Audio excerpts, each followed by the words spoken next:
And that's the bottom line.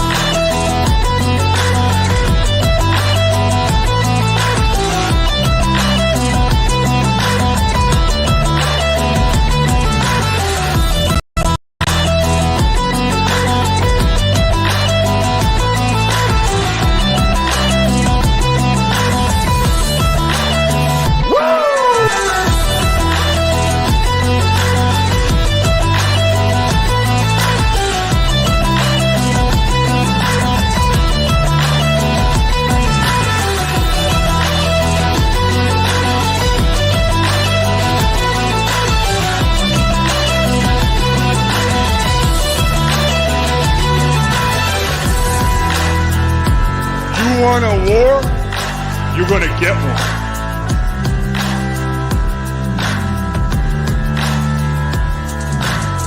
The cream will rise to the top, oh yeah.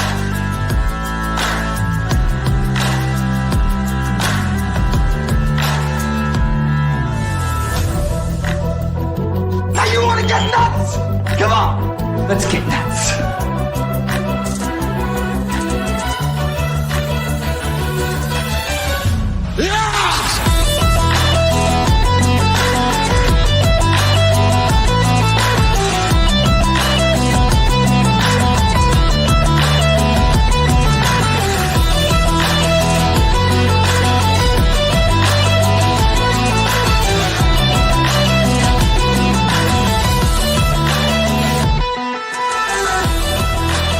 Hard work pays off. Dreams come true. Bad times don't last, but bad guys do.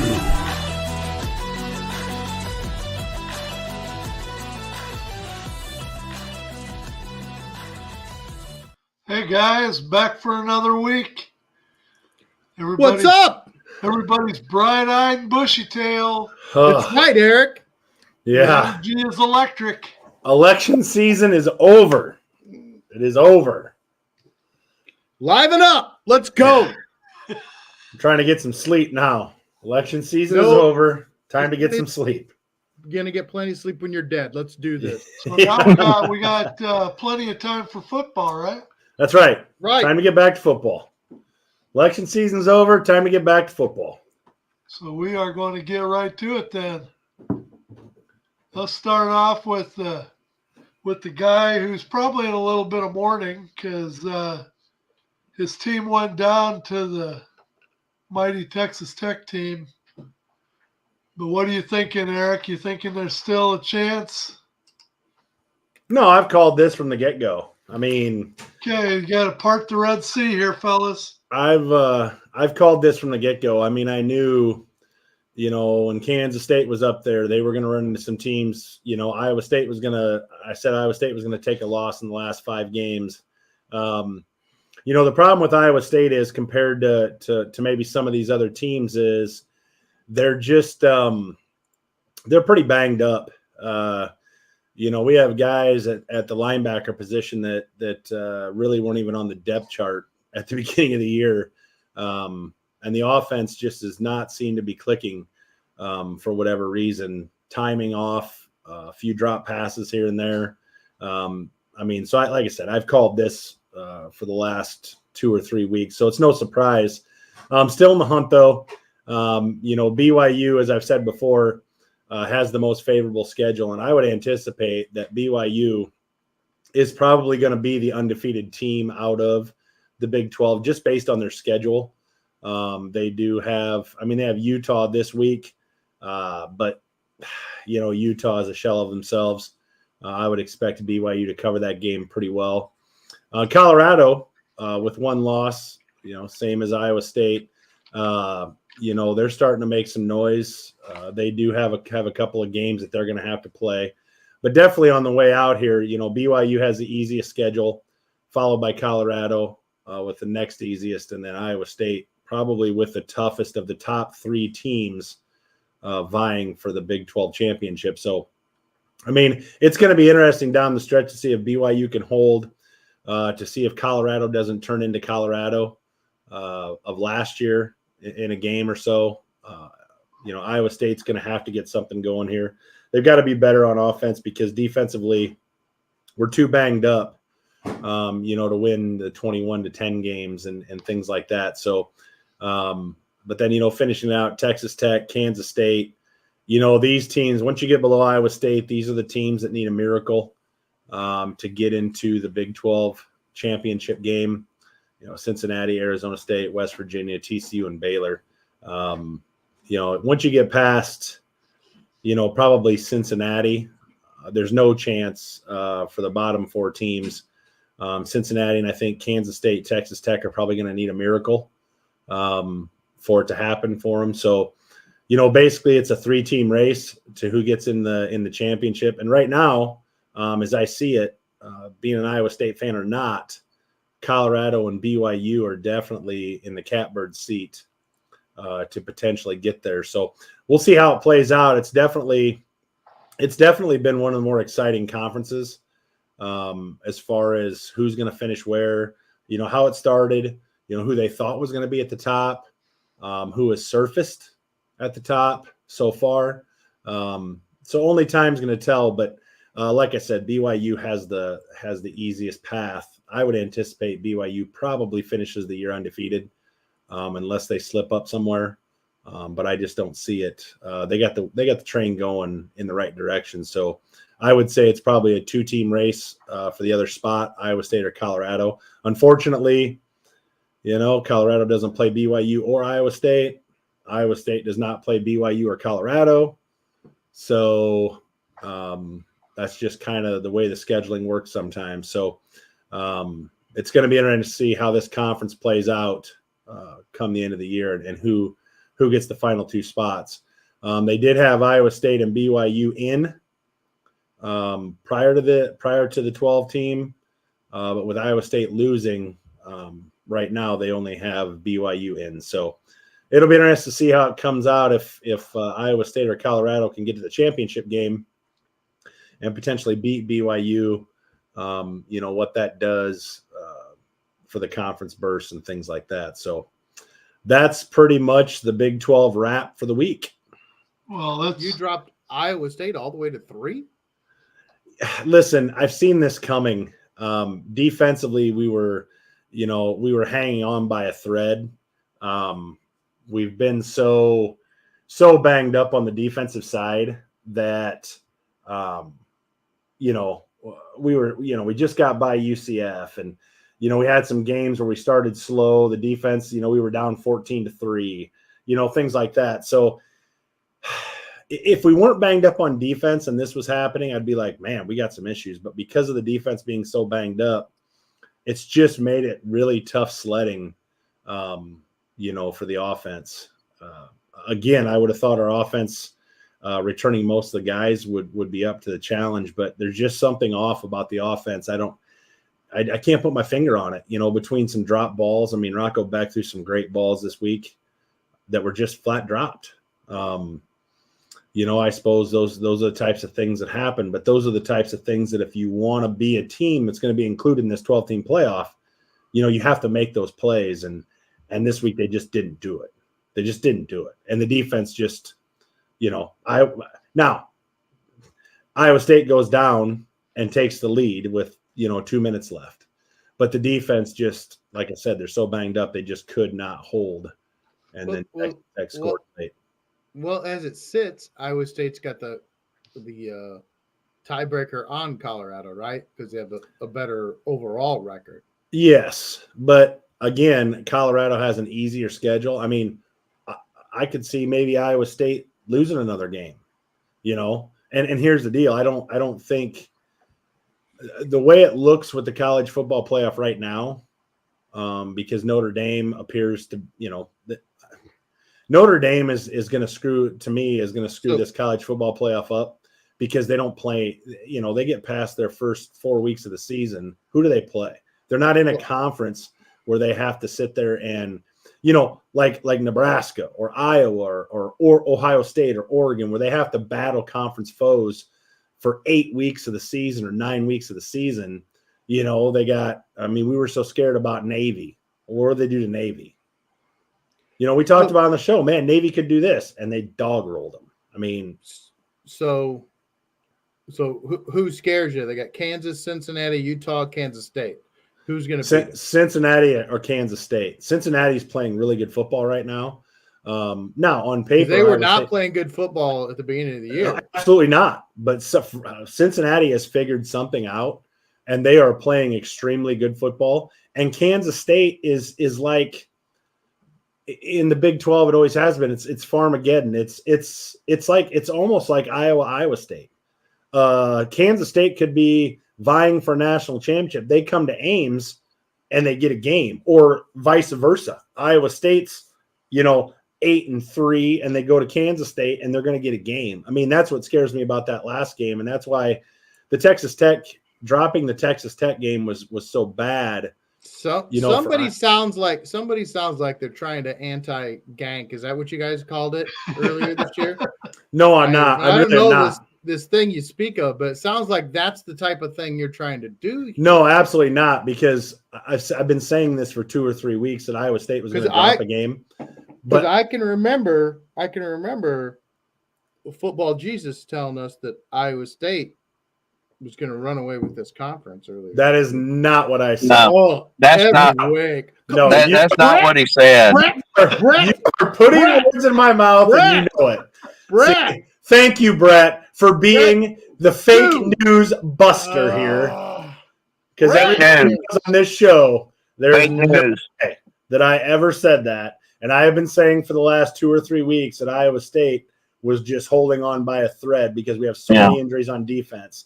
They've been dancing with the devil for sure. 100%. You can see it coming. 100%. And so, if we could have stayed healthy on the defensive side, I think we'd still be undefeated, and it wouldn't be a problem because our defense, as injured as it was, held Texas Tech pretty much in check.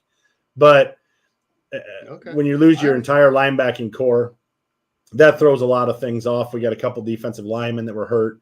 I mean, you lose half of your defense. Again, we're starting a true freshman on the outside linebacker who's going to be, in my opinion, very good. He's just not ready to be a part, I don't think, of the defense that we need to win the Big 12. But, I mean, we'll see. Do I expect Iowa State to win the next, 3 games, 2 games to Kansas State? Yeah. But then when the Kansas State game happens, who knows? So Professor Brett, you agree there? I mean, you look even more studious now than you normally do with the glasses on. I feel like I need a notepad and I need to write down everything you're going to say with those glasses. Write this down because a lot of people think I was a Colorado hater, and you were. I think Colorado's going to win the Big 12 now. I think Colorado's going. I'm pulling for BYU. I really am. And I'm pulling for Iowa State. I pull for your guys' teams. Like I said, I'm not a hater, but Iowa State's trending the wrong way, and it's partly due to the injuries. And then Colorado seems to guys they're improving, and we all know they've got Mr. Two-way player and then Shador. And both lines of scrimmage are improving. This is not the same Colorado team that we saw the first 2 or 3 weeks of the season, in my opinion. That's what I said. I don't know about you, Ed, but I'm now convinced. I mean, Football Jesus and now Professor Football, I'm sold. Well, I tell you, it's funny how in just the course of a season, the quality of play, how much different a team can be throughout the season. Yeah. I mean, Colorado was a grease fire the first 2-3 weeks of the season, and now they're hitting their stride at the right time. They had my goodness, they had a super fan after week 3. He bet all of his life savings on them winning the Big 12, and he just snapped and drove his truck through the security gate and drove it on the field and was doing popping wheelies. And when security showed up, he just standing there with his arms out with no shirt on. So let's part the Red Sea, guys, and let's get into the Big Ten because there's lots to talk about in the Big Ten. They still do a pretty good job. The AP rankings, the Big Ten is still well represented, But the major question is, do they deserve to be that well represented in the top 10? Because I'm just not. Man, I tell you, when it comes to Penn State, they got a good defense, but if they have to try and come from behind, they just don't have the offense to do it. And but anyway, I don't want to steal your thunder, Chad. Take it away. Oh, yeah, I have lots of thunder. So much thunder. Boom. So of course, at the top we've got Oregon. Boom. We're all shocked there. Indiana, Ohio State. Indiana's fun. What's this guy gonna do? How far can he take this? Is this real? What the hell is going on? He wins. Google it. But- he wins. I Googled it, and he does. Chad, here's my question for you, Chad. So let's answer Russell first, because he says Oregon will blow it when they have to play really good school. Well, so are we is saying Ohio- that Ohio State's Ohio not State's considered a good school? That's good, Russell. What? I mean, Well, Russell's like me. We remember the Oregon before Dan Lanning. I still am not sold on their offensive front and their defensive front. You know, we always know Oregon's always got the athleticism and they've got the outside speed. But I mean, they did beat Ohio State at home. And Lanning's had a little bit more time there than, you know. Remember, Kelly really got things going up there in Eugene. It's another team I really enjoy to watch. I'm curious too about their line of scrimmage. Still, I'm just. Let's take a second. I'm going to take this off for a second. I'm going to put the AP Top 25 up there because I want to see. Okay, number 1 is Oregon. Ohio State's at number 3, and I guess they do have Penn State and Indiana at 6 and 8. But do you guys, if you guys were on the committee, these top 10 teams, is that the order you'd have it? this is a question I have for Chad. Penn State, no. They don't have the offense. But this is the question that I have for Chad. Do I think Penn State's a top 10 team? Again, we talked about the offense, but Chad, my question to you is, do you think, and I agree with you, Indiana's a really fun team. God, I love watching offense. Of course, I've been a Big 12 guy for a long time. Can Indiana go toe-to-toe with Oregon or Ohio State, in your opinion? I don't have an opinion. I'm just asking. If I had to guess, I would say no. But if you would ask me before the season started, if they were going to be sitting, do they deserve to be higher in this ranking? I don't know. I mean, have they beat any monster schools? That's the question. That's the question. They beat Florida International, Western Illinois, UCLA, which UCLA is playing pretty decent now, but they were horrible at the beginning of the year. Charlotte, Maryland, Northwestern, they punked Nebraska like it was nothing.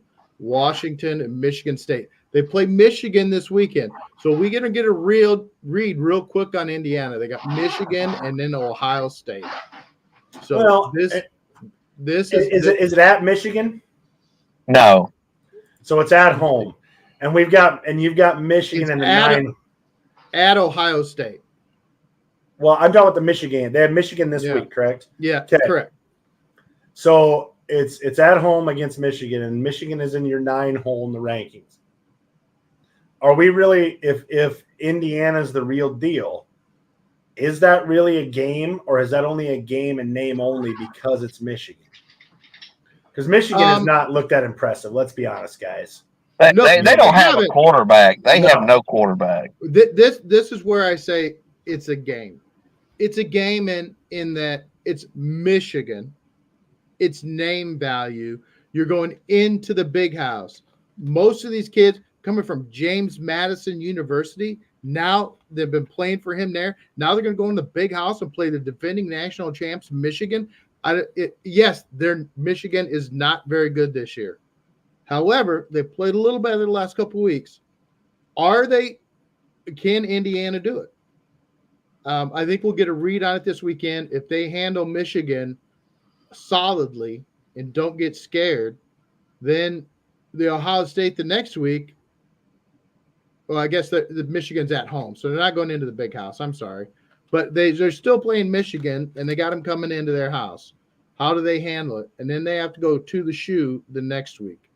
So, I mean, they have the advantage and or disadvantage over Iowa State. Iowa State doesn't get to play any of those teams that are above them, and Indiana does. Indiana gets to go and play Right. Ohio State. So they have control of their own destiny, whereas Iowa State is now kind of hoping they can hold on and they'll get to face one of those teams that's above them. Right. So Chad, so answer me this, Chad. In fact, I'll have you answer Russell's question. Well, it's not really a question; it's a statement. He says, "I believe Oregon plays an SEC game, they will get crushed." What's your opinion on that? History would say that's accurate, but depends on who in the SEC. So are they going to play one of the top 3 teams and get crushed? Probably, maybe they just get beat, or maybe they surprise everybody and win. I mean, they have to play the games for a reason. You don't just get to draw them up and say, "Oh, well, this team wins." This isn't like when you're a kid and you lay out all your football cards against your buddy and say, "My team beats yours." That's not right. So Brett, answer me this then. If it seems to be the consensus that, yeah, there's a good chance Oregon gets crushed by the top 2 or 3 SEC teams, why are they put at number 1 every week then? Is it strictly, I mean, it has to be strictly a record thing, because if we honestly believe that, then they don't deserve to be the number 1 team in the country. I'm not so sold on that. It's a funny season this year. Georgia has showed a lot of faults, a lot more than what they've showed in the past. Defense ain't quite as heavy-handed. They're throwing the ball more because they don't have the running back and the run blocking that they've had, and the quarterback's turning it over quite a bit.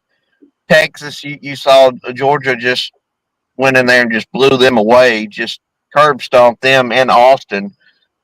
No telling what's going to happen with Alabama and LSU this weekend. Now, Tennessee and Georgia would be a tough matchup for Oregon with both lines of scrimmage because they're so physical. But I think Oregon would fare fine against Alabama, Ole Miss, Texas? and LSU. What about Texas? Probably so. I mean, this is not the Oregon. They're not built like they were in 2010 when they played Auburn and Cam Newton. He has beat those boys up a little bit. I don't think they're quite at the level of your typical SEC and Big Ten front lines, the top tier front lines. But Michigan doesn't have a quarterback, and we saw that.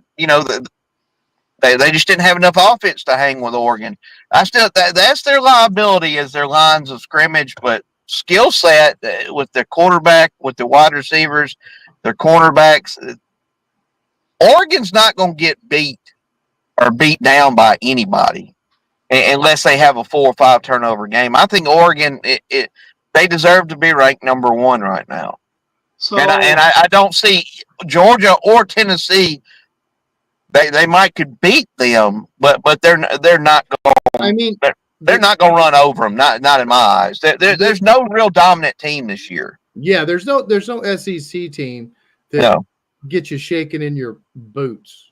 No, you don't have the Alabamas and Floridas and LSU and Georgia that you had in recent years. Of course, most recent would be Alabama, LSU, and Georgia.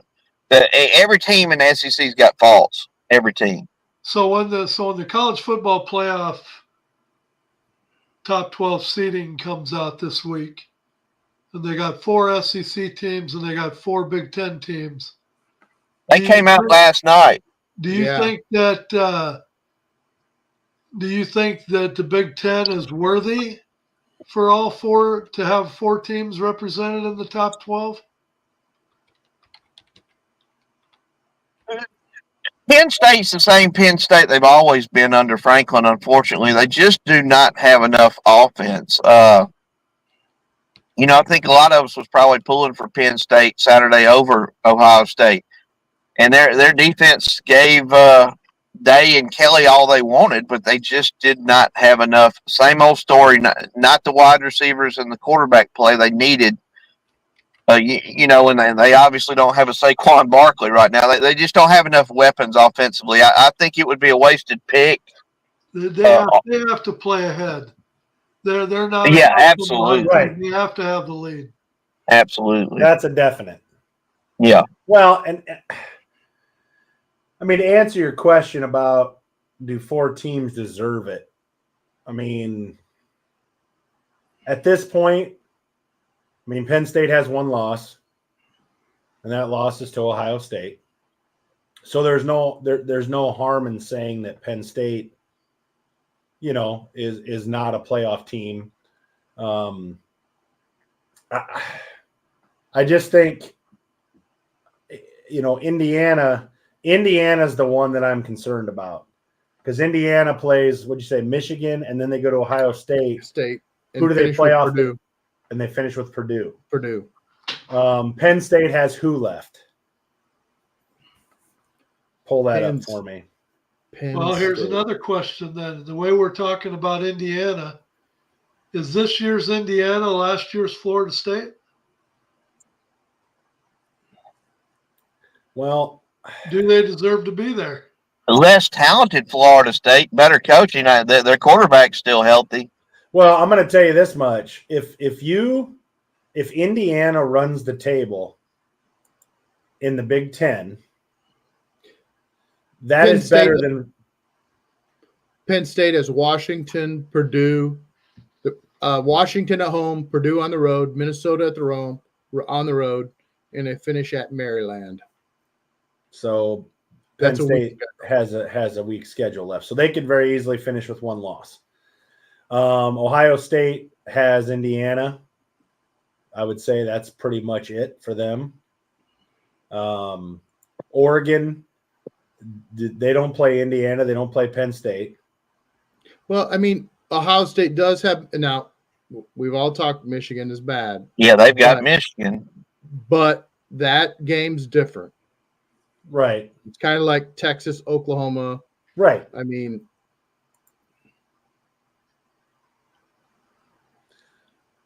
Russell thinks Oregon gets curb stomped by Georgia, Texas, and possibly Vandy. I don't know if I would go as far as Vandy, even though they are a great story this year. Yeah. But listen, it's easy. It's easy for anybody, us included, to cherry pick games in between conferences. In between, this conference is better than that conference, but I can tell you one thing. No matter what conference you're from, you can be beat. If you take the top 4 teams from the Big Ten, the top 4 teams from the ACC, the top 4 teams from the SEC, and the top 4 teams from the Big 12, however it lines up in any given year, you can't automatically say that the SEC is going to go 4-0. You can't automatically say that the Big Ten is going to beat everybody but the SEC. It just doesn't work that way. I can go back just a few years and, Iowa State dog rolled Oregon. Well, that wasn't this year. I understand that. But going by that logic of, well, because it's Oregon, they can't beat the SEC. Well, if you put Oregon in the SEC and they play an SEC schedule, do we see Oregon at the top of the list? Probably not. But that's not what we're talking about here. We're talking about Oregon playing. Yeah, we're talking about Oregon potentially playing Georgia in a one and done. That's just the nature of it. It's a one and done. Oregon's not playing the SEC schedule. They're playing Georgia in a one and done, just like Iowa State was in the Fiesta Bowl with Oregon in a one and done. So here's what we're up against then. You got the SEC that's, let's face it, they're starting to beat up on each other. So you got matchups coming up this weekend. Georgia with 1 loss is playing a 2-loss Ole Miss. You got Alabama 2-loss team playing LSU was a 2-loss team. You're going to start dropping 3 losses on these teams. And face it, gets towards the end of the season, the committee's going to have a real quandary on their hands, because you're going to have teams coming out of conferences with 1 or 2 losses, and all of a sudden here you have an SEC that maybe have 2, 3, maybe even 4 teams in contention, but they're all sitting there with 3 losses. What do you do with that? You're not going to have Alabama and LSU's an elimination game this week, and if Georgia beats Ole Miss is done. But you start saying that, and you start saying Ole Miss is done, LSU is done, and you start dropping those teams off. Eventually, there isn't any team stepping up to replace them because the records just aren't there. Well, you've got a 1-loss Tennessee, a 1-loss Georgia, a 1-loss Texas. I just personally this year, I could be wrong, but I don't see a 3-loss team going anywhere from any conference. Nor should they. To be honest with you. I think what we're stuck in is 1990s mentality, in that these aren't 10-team conferences anymore. There's 16, 18 teams in these conferences, and they're all good, and they're all recruiting. And for teams to go undefeated in these 2 conferences is pretty unrealistic. For a Big Ten or an SEC school to go undefeated is going to be pretty difficult. Yes and no. I can agree with you to an extent there, Chad, but we just talked about schedules. We just talked about one conference where, based on the schedule, because you didn't know how teams were going to be, the top 3 teams don't play each other in the last 3 games of the season. Well, that can potentially happen in the Big Ten. That could potentially happen in the SEC on any given year. You know what I mean? Then you're going to have some years, to your point, where the way the schedule fell out, they're all playing each other. So I think there's probably going to be some years where the top team out of the SEC has a loss, and the number 2 team has 2 losses. I think that's going to be the rarity. I think what you're more than likely is what you're going to see is each one of these teams has got to play 2 to 3 of the big dogs every single season. Plus, they're going to have to play somebody who's really good from another conference. So, I see what you're saying, but what I'm saying is I think that's the outlier and not the norm. So I'll present this to you. Since you have a Big 12 guy, 2 Big 10 two Big 10 guys, an SEC guy. Let's say when Washington and USC, if they ever do, get their crap together and start being who they have been in the past, could the Big Ten legitimately be, because here's the deal, the SEC is the SEC. Okay. Oklahoma's going to take a while. I mean, I saw some memes and stuff the other day where it was like, man, Oklahoma's a lot farther away than they think. But Texas is there. I think I can answer your question right now. And that is, I don't understand why people think because a certain school has been good the last 2 years or whatever, that 15 years from now, they're going to be at the top for the next 15 years. 100%. I'm not saying. I agree. That's not what I'm saying. What I'm not. You think in the early 2000s, you said, well, USC is playing for the national title every year and nobody else is going to have a chance. Right. Alabama did it for 14 years. Now, who knows when the hell they're going to be Right. back there? But that's not really what I'm getting at. What I'm getting at is this. The SEC has always had, for the most part, the teams in the SEC have had their recruiting choice. You know, Nick Saban he was 3 deep. He was better 3 deep than Iowa State probably was 1 deep. Where was that in the 90s? I mean, there was. I know, but just listen. Let me finish. Yeah. Let me finish. My argument is that if USC and Washington get their stuff together, and you have 4 or 5 of the teams, and that Indiana's good. Maybe they won't be good next year, but maybe Iowa will be or whatever. But then you have 4 or 5 of the previous Big Ten teams that are good. Could we make an argument that the Big Ten could potentially be deeper? I'm not saying as good with maybe the top 2 teams, but could we make an argument with this 12-team playoff goal? Because the argument's always going to be the SEC deserves more teams. They always deserve more teams. But to Ed's point, maybe in a year or 2, we see the Big Ten deeper than the SEC. Do you think, because you're already starting to see, I think, how college football wants this to go. Do you think the Big Ten people are going to be happy if all of a sudden that shows up? The Big Ten is deeper. Maybe not 1 and 2, but 1 through 7 is better than 1 through 7 on the overall in the SEC. But the SEC continues to get 4, potentially 5 teams. How do you see that? So before we answer that question, what we're going to do is we're going to go ahead and take a break so we can do a little advertising for our sponsor. And when we come back, we're going to get into Big Bad Hitman Brett's SEC rankings, and we'll spend just a little bit more time on this discussion, but then we're going to move it on because we got so much more football to talk about. We'll be right back.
So I had a perfect segue that I was going to go to Brett.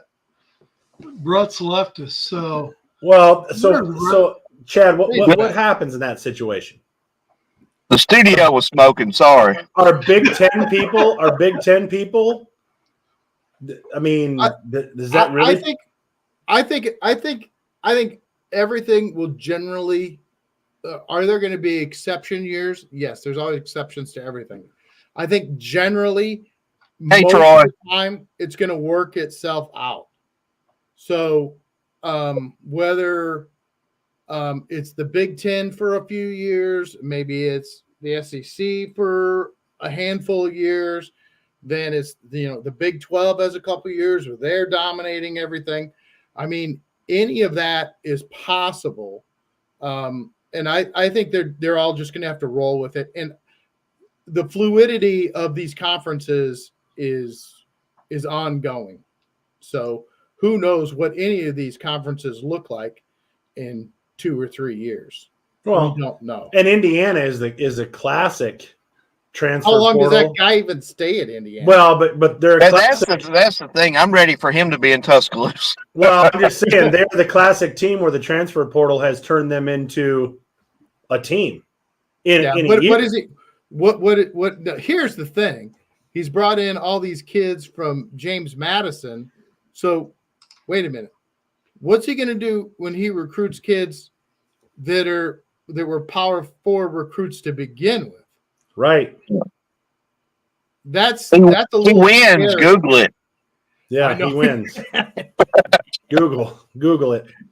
I googled the hell out of it. Brett, is Google Troy is strong. Brett, is Troy trying to get a hold of you, or who's he referring to? How do I message that clown? Probably. I'm on the show, Troy. You can't message me right now. Troy's a big Georgia fan, and he's been in the SEC group of ours for a long time. So, yeah, Well, Troy. I mean, let's part the C so we can give Brett so Brett can take this over here. So there you go, Brett. You can keep going. yeah, there you go, Troy. I got Georgia at 1. Now, I will say this. I'm a Bama fan, but I'm as real as the day is long. This Georgia team, and you've got to admit, it's got some chinks in their armor. They struggled against a quarterbackless Florida. Let's be honest. Almost lost in Lexington. Very easily could have. A loss to Alabama, which you've seen how the roller coaster Alabama's been on all season. Georgia's got the talent. I do think there's some chinks in their armor, though. This is, again, I know Georgia dog walked Oregon a couple of years ago, but these are not the same teams. I do think, maybe I'm wrong. My personal opinion is Oregon might not win the Natty, but I don't see anybody dog walking them. I don't see it. But that's just me again. That's just my opinion. Texas at 2, Tennessee at 3, and Tennessee's defense is absolutely for real. The whole country should be very thankful right now with their wide receivers that their quarterback's not a junior, or we would probably all be playing for second. That defense and some of you got to give the man credit. Tennessee's coming. LSU at 4. Ole Miss at 5. Of course, you're fixing to have Ole Miss in Georgia Saturday. Then you've got Alabama and LSU Saturday night in Death Valley. Got the Gamecocks at 6. The Aggies at 7. Then I've got Alabama 8. Vandy at 9. And hey, you got to give Vandy all the credit in the world. They almost beat Texas. They beat Alabama. They beat Auburn. They lost to Missouri in the last second field goal, I want to say in overtime. I've got the Razorbacks at 10, Mizzou at 11. Very disappointing season for Drinkowich. A lot of us kind of put them on the playoff bubble before the season, but this is not the same Missouri team that we've seen the last couple of years. Florida at 12. They've been playing better, but what's the deal on Lagway? I'm hearing he's already back at practice. They were talking originally he might be out for 3 or 4 weeks, but he might end up playing in Austin this weekend. I don't know. Mississippi State, Oklahoma, Auburn, and Kentucky, you can bundle those 4 up and draw straws, pull numbers. They're all right there together. Auburn overall is not a bad team. They just have no quarterback. They're the Michigan of the SEC right now in my eyes. And like Eric's a big offensive guy. He's a big quarterback guy. But he's right. The days of Alabama winning the 1992 national championship with Jay Barker at quarterback and throwing for 4 or 5 attempts against the Miami Hurricanes in that Sugar Bowl game, those days are over. Those days are over. Michigan, the way Harbaugh played it and as old school as he was last year, that's as close as you're ever going to see anything like that again. And give him credit. But that's my power rankings. So are you telling me then, you guys are all saying that you don't see 3-loss team getting in the playoffs? I don't see how you don't, because I think it's a shoe-in that the SEC is going to get 4 teams in the dance. And the way things are playing but your top 3's got 1 loss. Right, but your 4th team is going to be a 3-loss team. I'll be willing to put money on it. Yeah. Because between Ole Miss, LSU, Alabama, I think they all got another loss in them yet. Well, I mean, Alabama and LSU faces off Saturday night again, and that's everybody's reporting that as an elimination game. And me being a diehard Bama fan, you know, I live right here in Tuscaloosa. If we lose 3 games, I'm gonna say it right now, we don't deserve to be in the playoffs. Period. If we got 3 losses, I don't want to be in the playoffs. And that's the thing. That's the But thing that is going to cause a problem with the playoff, and why you're going to see a lot of other conferences, the Big Ten included, that are not going to be happy if a 3-loss team, let's say it's Alabama, because then it goes back to what Chad was talking about earlier. Well, I mean, they were good before, but how do we know Alabama's going to be good for the next 10 years like they were the previous 17 under Saban? So now like you're just guys putting out. mentioned is coaching, like Chad has repeated. I mean, coaching is everything. Look at where Nebraska was with Tom Osborne. Look at where they've been since. Not picking on Chad or Nebraska, but look at where Bobby Bowden and FSU was. How's FSU doing these days? It is a revolt, and I'm gonna tell you what. The hot name right now is the Indiana coach that we just mentioned. He's off Saban's tree. And when he was getting attacked in his, press conference, and the man just looks dead in the eyes of the media and says, "I win." Google it. You got to have respect for the man. When they're up 30 or 40 points, he's just like Nick Saban. If they do something wrong, he loses his damn mind. So That's a perfectionist, and that guy right there is going places. I don't even know if will he be in Indiana next year. Not to change the subject, but I don't think so. So Indiana pulls in Iowa. Okay, let's say Indiana runs the table, gets in the Big Ten championship, and let's say they go up against Oregon.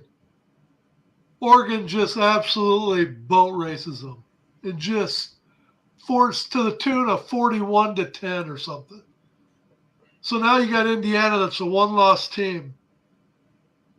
You don't think that SEC ain't going to be losing their frickin' mind to have a team sitting at home that they think is a lot more deserving?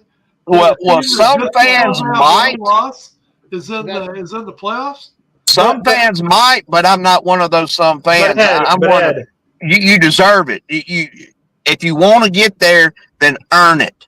Yeah, you lose 3 games in your conference. In my opinion, you ain't earned nothing. Last year, I had a debate against a couple guys that were Florida State homer, and they weren't homers, but they were making that argument that just because of their record, they deserve to be in there. And I had the exact opposite stance, and I was going where record doesn't mean as much. But Ed, nobody's going to be a bigger SEC homer than me, even though I like the Big Ten because I've always had a team in the Big Ten. But nobody's going to be a bigger SEC apologist than me if the Final 12 comes out and there's some team that gets in there just because they got 1 loss, when there's an SEC team sitting there with 2 or 3 losses that are much more deserving. But Ed, here's what you have to understand. This is a different situation with the 12 team, because if you're going to allow a 3-loss team, and then you're not going to take a 1-loss team out are they a conference champion? But here's the deal. You're saying no. Listen. Let me talk. I let you talk. Let me talk. You're saying if Indiana gets in the championship and they get boat raced by Oregon, okay, that's what you said, right? That was your setup, correct? Yep. Okay, and now Indiana's a 1-loss team. Here's what we're also forgetting. If that happens for Indiana, they're also going to have wins over Ohio State. Okay? What if they're a 2-loss team? What if they lose to Ohio State, still make it to the Big Ten championship game with 1 loss, and get boat raced in the Big Ten championship game? Then they've got 2 losses. Then what?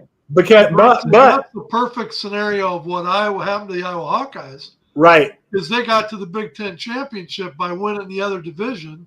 That was a weaker division. It's because it was a JV division. But what I'm saying is, to me, if you look at it, if a team, say Iowa, for example, if you have a team that does not have a win against a ranked team, for example, okay, You don't have a win against a ranked team. And they have Indiana's going to be playing Ohio State, and that's about it. right. But what I'm saying is, in your scenario, you said they were undefeated, and then they got boat raced in Oregon against Oregon. Well, okay, then say one loss. I don't care. Okay. It doesn't matter. It's still less than 3 losses. Then you could make the argument that the only 2 call them legitimate teams that Indiana played, they got beat. So then you can make the argument Indiana doesn't deserve it. Okay. Now, using your same argument, Ed, you're telling me that Indiana doesn't deserve it, making it to the Big Ten championship, but ending up with 2 losses because they lose. But you're saying a 3-loss team in the SEC who doesn't even sniff the SEC championship deserves it. Make it make sense to me. Because you're just saying that based out of the conference they play in, they're better. Well, okay. Then screw it. Let's just take the top 12 out of the SEC, play a championship because we all believe the SEC is better. So what does it matter? Well, if you're gonna do that, and BYU finishes the season undefeated, they win the Big 12. But the SEC is better. They play? Yeah, well, I'm just saying the SEC. Yeah, the SEC is better. My argument is they didn't play anybody, so even though they're undefeated, then they shouldn't be in. Right, but that's what I'm saying. The SEC is better, so BYU does not deserve to be. In fact, a 1-loss Iowa State, if they beat BYU, has wins over would at that point, if everything works out like I just said, would have wins over 3 ranked teams. So they deserve to be in. But BYU would not because they don't have any, and they have 1 loss.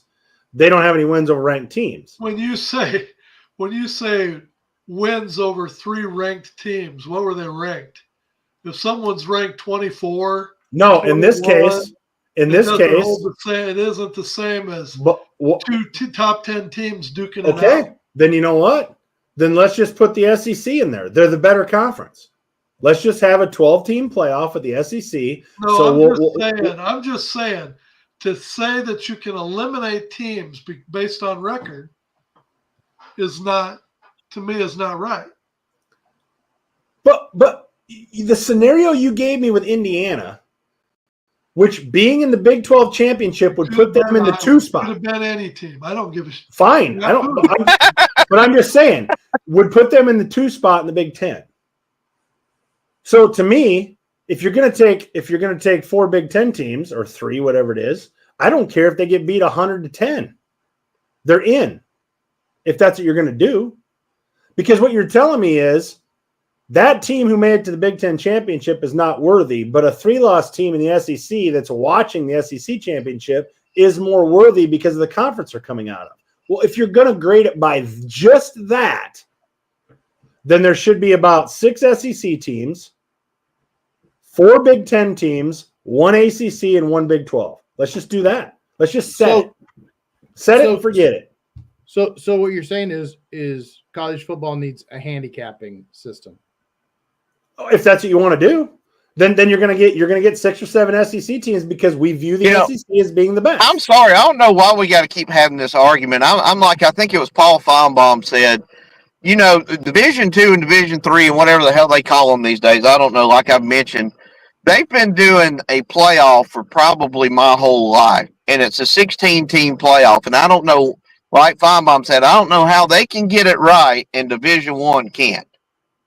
Right, because going back to Ed's argument with Florida State last year, I 100% agreed with him there because if you looked at Florida State's schedule, they were undefeated, but they were talking about knocking out a 1-loss SEC team. I get that. If they would have been healthy with a quarterback, they would have deserved to be there. But everybody knew when their quarterback went down, they wasn't the same team. But when you're talking about an undefeated team versus a 3-loss team, I mean, come on, man. If we're just going to make this all about ratings and stuff like that, then just come out and say it. Listen, we already know this is a huge money grab by the NCAA. Okay. And if it's just going to be about 2 conferences all the time, regardless of where they finish, then just come out and say that. Then just come out and say, listen, we're going to take 6 teams out of the SEC, 6 out of the Big Ten, screw the rest of you guys. Fine. At least we know where we're at. But don't give us this bull crap about, well, I mean, I know they have 3 losses, but they do play in the SEC. Come on. Wow, Come and he on. sounds just like you when he does that. It's scary. Well, I mean, If I had closed my eyes, I'd have thought that was you saying that. Well, you know what? Just because of that, we're going to our picks now. Because we got to wrap this up. now I'm awake. We're staying on track. I thought you were sleepy. Everybody, he was I whining was, about man. being Yeah, tired I before mean- the show started. Suddenly, somebody put a quarter in him. And This look coffee at is working miracles. The coffee's working Somebody miracles. put a quarter in him, and holy crap. Okay, we're going to the pick segment. All right, let me get them pulled up My here. college picks have not been good lately. I got to step up. Hey, I want to I gotta thank quit you. picking teams How far- because of my buddies. Russell, your how far Arkansas down team am I cost now? me a game last week, Russell. So, first game. First Ed, game out of the chute. Whoa. How many games ahead are you now? Oh, here, we'll run it on the bottom Whoa. line here. Okay. Here it comes. You can read it on the bottom line with us here. We gotta bring everybody up to speed. I'm still right at the now, top. Chad still has the big dog award. I gave you guys such an opening last week. That's terrible. No, you didn't. I went I mean- 2 and 3 in college. I get that. But the only difference is I don't have my sheet in front of me from last week. I went 2 and 3 in college. You guys should have been all over that. Eric had the best record for the week. He went 9-3 for NFL and college. I'm turning it on. It's over. But the rest of us went 8-4. Our guest picker, we won't get into him. He didn't do very good. Jeff had a rough week. What did Jeff end up with? Jeff ended up 6-6, but he started out the weekend 2-0, and oh my God, he was messaging me, telling me how great he was doing, and then I never heard from him the rest of the weekend. How'd the professor do last week? You catching up on us a little bit? So here is I did 8-4. You did 8-4. So here's where we're at. Brett is starting to kick it into gear. Brett is 8 games above 500 now. For the first time ever. Who would have thought? So Chad's leading the way, 64-40. I'm 1 game back, 63-41. Eric is the 1 game back, or 2 back at Chad, 62-42. So Brett is clawing his way back in. And if he wasn't such a Kansas City Chief hater, he'd probably be right up with us. So They have killed me this year. all right, first game. Number 19 Clemson. It's 6-2. They're 6.5-point favorites going to Virginia Tech, who is 5-4. I will start things off and say I'm taking Clemson. As am I. So am I. You don't want Vatek? No. Come on, Chad. Clemson had a rough week at home last week. I'm just saying. You taking So what are you Vatek taking then? Brett? Are you taking Virginia? You got to admit their entrance to Inner Sandman Awesome. is second to none. Give me the Hokies. Hokies? Oh boy. Is it? Oh, it's We Virginia Tech. got Debbie taking Clemson. We got Henry taking Clemson. I'm going 0-1. So Brett's the only one that took Virginia out of the whole shooting match. Man, we got to play their entrance to in the show one day. Just show it for 2 or 3 minutes. Their entrance is just it's badass. Next game we got number 2 Georgia. 7-1, 2.5-point favorites going to number 16 Ole Miss, who is 7-2. Who wants to go first? I got Georgia. Yep, I got Georgia. At some point, Lane's gonna have to win one of these big games, He's taking Ole Miss. and it's gonna be this weekend, baby. Hotty toddy. Hotty toddy, baby. Brett, you worked so hard to get 8 games above 500. You're going to throw it all away in a week. So we got Debbie. We got Debbie taking Georgia. Debbie's a Georgia fan. That don't count. Ed, you're taking Georgia, I take it? Charles is siding with Brett with Ole Miss. At some point, Lane has got to win a big game there. It's coming. It's coming. I'm taking Georgia, Brett. I'm leaving you hanging again. Well, you guys are 2-0. So we got the next game. We got number 21 Colorado. It's 6-2, 3.5 point favorites going to Texas Tech, who just a week ago knocked Iowa State from the ranks of the unbeaten. Colorado. I got Colorado as well. The Buffaloes. Yep, we're all on Colorado. Henry agrees as well. So I'll go first this time. You want me to go first? yeah, Yep. I'll go the next game. Here, if it's you guys, then this is considered an elimination game. We got 6-2 Alabama, 2.5 point favorites, traveling to LSU, who's number 14, also at 6-2. So who's getting booted? Give me LSU. Bama's going down. Brett? Dun, dun, dun, dun, dun, dun, dun, dun, LSU. Oh, shit. And I hope I'm wrong. A little juju, please. A little You juju. got Ed. I got LSU. Whoa. Eric, God, I had LSU too, but this might be my chance to make one up. Gosh. I got LSU written down, but you know what? Just for you, Brett, Alabama. Charles agrees with you. He's roll tide. Roll Tide, baby. Roll Tide. Have you seen that commercial? Hot Tide. Hot Tide. High tide, high tide. Hot Tide. Hot Tide. You see the ESPN commercial back in the day when we were rocking and rolling with Nick, and it was a Roll Tide commercial, and they would say, Roll Tide, Roll Tide. That was everybody's introduction. And then at the funeral, the pastor saying something, and said he was a great man. And then he says, Roll Tide. And everybody in there says, Roll Tide.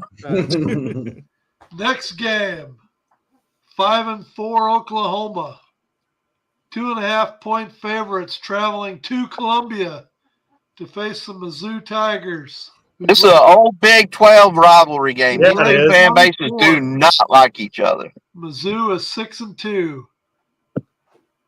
It's a Saturday night game right along with the Alabama LSU. Give me Mizzou. I am also taking Mizzou. Debbie's taking Mizzou. I'm taking Henry's Mizzou. taking Mizzou. Mizzou. Oh, shit. Yeah, dang it. I mean Oklahoma. Y'all are all screwed. You took Mizzou, Eric? Yep. Okay, and our final college game of the week. Number 9, BYU. 4-point favorites at 8-0, traveling to Utah, who's dropped their last 4 games. And This is what BYU. called the Mormon Bowl or something. Yeah, something like that. Dude, these two fan bases now, this is a rivalry. I just don't think Utah has enough, but I Or is mean, it- I would love for Utah to win. I think they call this the Soaking Bowl. I'm not sure. The what? The Soaking Bowl. Oh, Oh my God. I can't remember what it is. He wouldn't have joked. It was right on the tip of my Good Lord. Give me Yeah. BYU as much as I hate it. Well, what was that show they did out there? The Housewives, was it the Sister Wives? The Sister Wives Bowl. Right. Henry has taken BYU. Debbie's taken BYU. Maybe I should move out to Utah. Give me BYU. Give me Utah in a big upset. And I am I taking guess. BYU as well.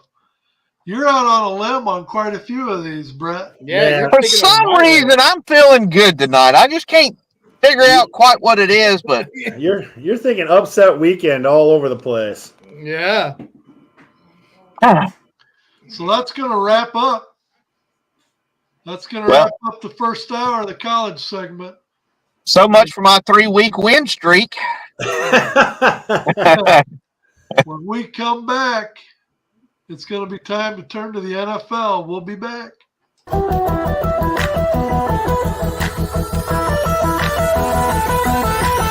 And that's the bottom line.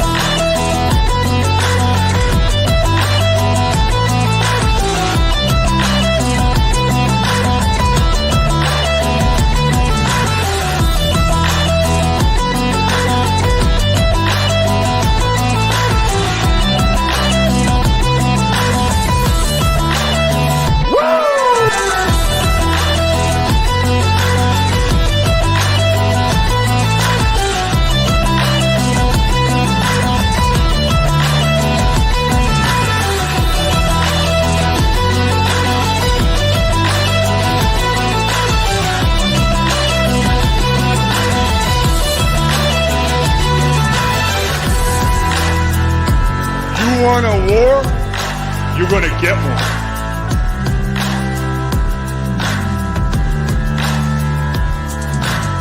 The cream rise to the top. Oh yeah.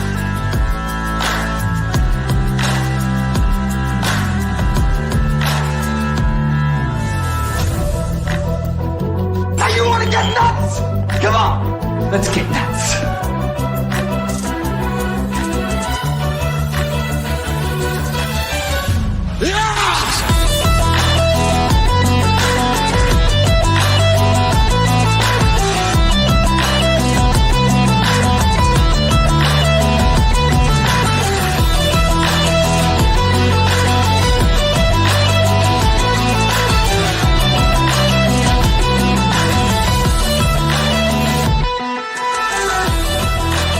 Hard work pays off. Dreams come true.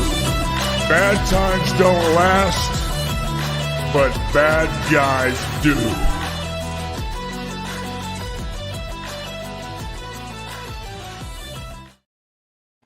And we turn to the NFL. Got to say, guys, And the smoke rises. the more every week that goes by, the more it stays the same. Kansas City finds a way to eke out a win. Detroit just continues to take care of business. And I know someone who's been getting a lot of shit so far this season. And look who's now leading the NFC West, sitting above 500 for the first time this year. Your Arizona Cardinals. Who's been talking up the car? Is that almost Swami status or?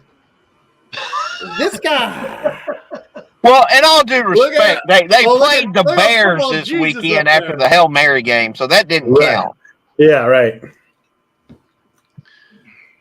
So without further ado, I'm sure everybody is just waiting to see. With bated Send breath. these glasses after the show. I'm gonna mail these to the head coach of the Chicago Bears. Well, soon to be Turning on the former. Red Sea, Yeah. Soon to be former. so From I your can lips to pop God's in ears. the NFL rankings as only Yeah, are I you- can give are them you- to you. Are you reporting these rankings from China? Oh, here we go. There it is.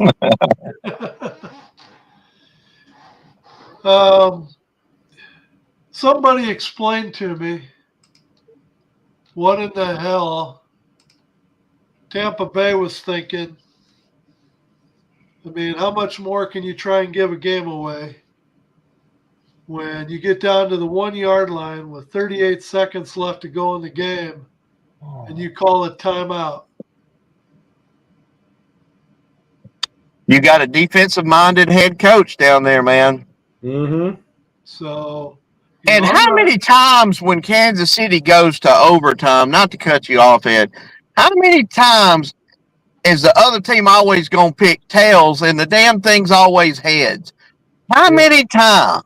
Well, They showed When Baker Baker said Mayfield. tails, I turned the channel. I'm like, it's over. how many times are we going to find a game again when they're down on the 1 yard line and there's a clear full start by the right tackle and it doesn't get called that would have backed them up? Now, I'm not saying they wouldn't have scored. No, and he's notorious for it.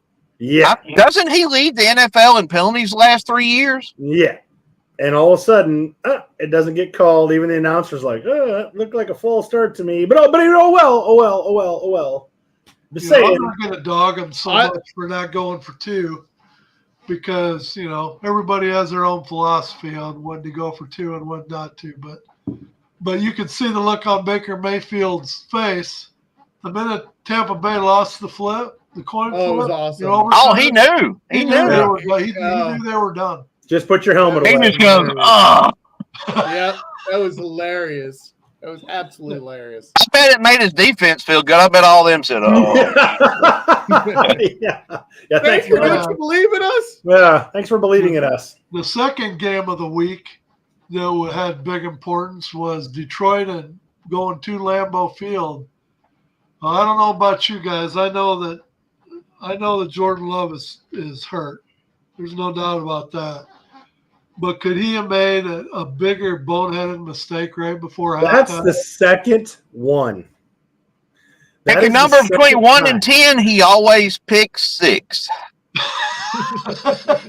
I mean, that intercept, that pick six, you go from going into halftime, anything can happen, one score game, to all of a sudden it just feels like we have. And there are starting to be some cracks in the confidence of Green Bay because I've been on some of the chat rooms and there is Green Bay Packer fans that are not happy with Jordan Love, and rightfully so. But here's the deal. So sad. So sad. Well, yeah, I don't feel bad for him at all, but I will tell you this. We're not going to get a third Hall of Fame quarterback? Yeah, I will tell you this. If I was a Packer fan, and thank you, Lord Jesus, for not being, I just don't think with the way that the division is that it is time to push the panic button. And I'll tell you why. Who's the oldest quarterback in the division? Golf, isn't it? Goff, okay? And Detroit is coming into what I would consider to be, and I don't think anybody on this panel would disagree, they are in their Super Bowl window, I would say, for the next couple of years for sure. Yeah. And as a Chicago Bear, yeah, there's a lot of things that tick me off. And yes, I would like them to be a little more competitive here, there, ever. But we know what the Chicago Bears' problem is. They need to fix the offensive line. We need to get a hoss or two on the defensive line. So we're not there yet. But I'm okay because it's clearly Detroit's window. Yeah. It is. I don't care what anybody says. It is Detroit's to lose. So rather than be a really good team that's up against Detroit in their window right now, it's kind of like being a really good team and being up against San Francisco when they were in their window. Now, maybe San Francisco's window is closed. I don't know. But I'm okay as a Bears fan being where we're at right now because Detroit's window looks to be, I mean, they are dangerous. They are dangerous. You know, the tough part for Minnesota is, you know, Minnesota is sitting pretty good.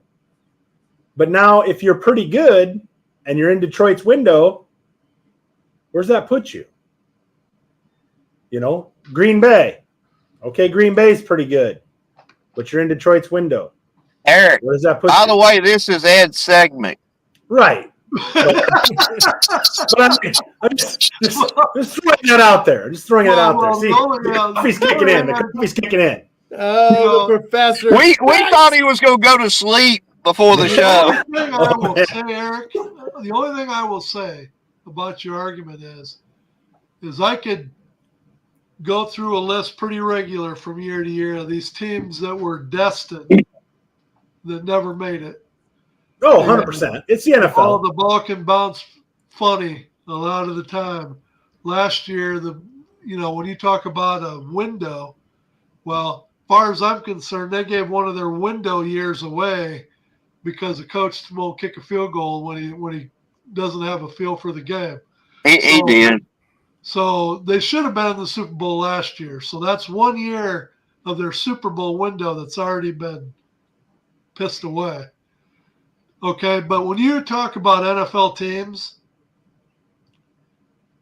I don't care how head and shoulders above another team you think a team is.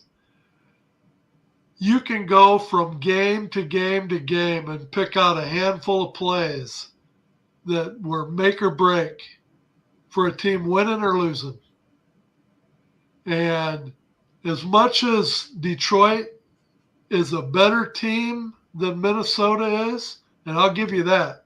I think Detroit definitely is a better team than Minnesota, but Minnesota lost on a last-second field goal. So to say that the head and shoulder above everybody else teams are always going to win, I don't know. But here's what Detroit is doing for the most part, and this is generally a measure. Now, could they lose in the first round of the playoffs? Yep, because it's the NFL. But here's what Detroit is doing. They are taking the bad teams and they are stomping them. And then they're taking the pretty good teams like Minnesota and they're beating them. And Green Bay, and they're beating them. They totally control Green Bay. Well, that's what I'm getting at. That game wasn't in doubt the whole game. To be considered, in my opinion, and I think this is probably the opinion, I would say you guys probably have the same opinion. To be considered that team, this is why, I mean, you could easily put Detroit over Kansas City because Kansas City isn't doing that. Kansas City is getting by. We can argue, and we'll talk about Kansas City here, but Detroit is slapping around the teams they should, and they're beating the pretty good to good teams, whether it be a last-second field goal or whatever it is. They're doing that. That, to me, is a measuring stick. Now, could we be in Game 15 and Week 15 and be sitting here going, what happened to Detroit? I mean, we could do that too. It's the NFL. Crazy things happen. But right now, it looks like Detroit is that team, even over Kansas City. I'd say Green Bay fans, they got to be losing their mind. I mean, that's 2 home losses this year in divisional games.